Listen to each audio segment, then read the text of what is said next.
All right, so the first couple of them about your putter, the equipment guys wanted to ask. You switched into a jailbird with no sightlines. Is that right? Yes. And what alignment aids were on your previous jailbird, and why did you decide to go no sightline on this one? I had 3 dots. I've actually done both ways. So I went to an oldie. Last year at Pebble, I used a jailbird with no sight lines. U.S. Open, I used a jailbird with 3 dots on it. So I kind of go back and forth depending on, sometimes the dots don't look right, so I go take them away.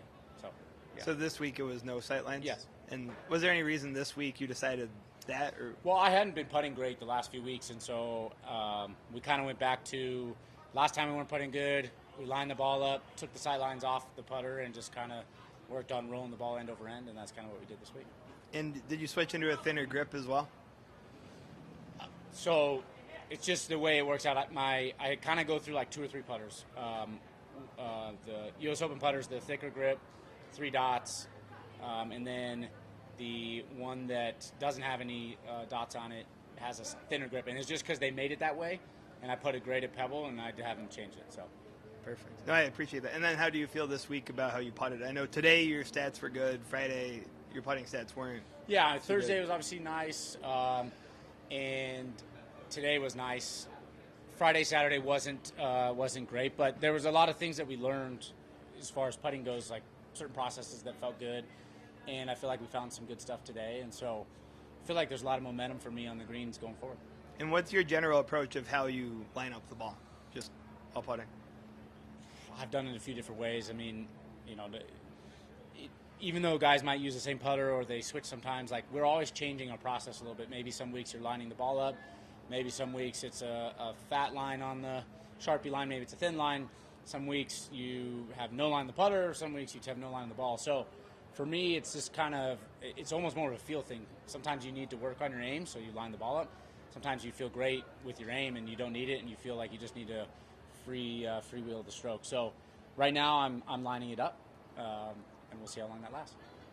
Awesome.